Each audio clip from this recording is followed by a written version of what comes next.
Hello' ৰাইজ, আজি হ'ল হোলী উপলক্ষে প্ৰথমতে আহি পালোঁ আমাৰ মন্দিৰলৈ। যিহেতু আমাৰ গাঁৱৰ আজি ৰাইজে সমূহ গাঁওখন হোলী দিব, গতিকে সেনেকৈ এটা দুটাকৈ সকলো মানুহ আহি পালে এতিয়া আমি যাব লাগে গাঁৱৰ সকলোৰো ঘৰে ঘৰে। হেপী হোলী। আৰু ইয়াৰ ৰাইজ দোস্ত আমাৰ গোটাই চলিমা খান গতিকে হোলী খেলিব আহি গৈছে, পুৰা হোলী খেলিব আহি গৈছে ৰাইজৰ লগত আজি।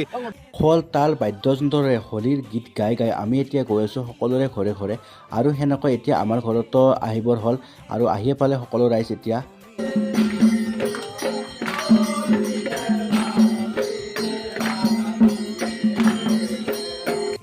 আৰু সেনেকৈ কৰ পথাৰৰ মাজে মাজে চিধা ৰাস্তা কৰি আহোঁতে মানুহমাখানে ক'তচোন মাছ চাবহে লাগি গ'ল। কি যে হ'ব ৰাইজ মানুহমাখানৰ লগত। কি বাদ দিয়ক, আমাৰ গাঁওখনো সৰু সুৰা গাঁও নহয়, ইমান ডাঙৰ গাঁও ঘূৰাটো কম কথা নহয় এই গৰমত, যিহেতু গৰম পৰিছে আৰু বহুত গৰম।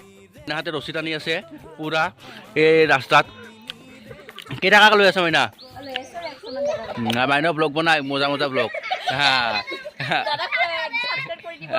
মাইনাহঁতক বোলে পইচা লাগে, এতিয়া মোৰ হাততো পইচা নাই, কি কৰিবি? মোবাইলটো দি গেলে কি হ'ব, একটাও পইচা নাই মোৰ হাতত। আহি কেনে দি আছো। এহাতে মোক অৱস্থা বেয়া কৰি দিলে, কি যে হ'ব মাইনাহঁতে।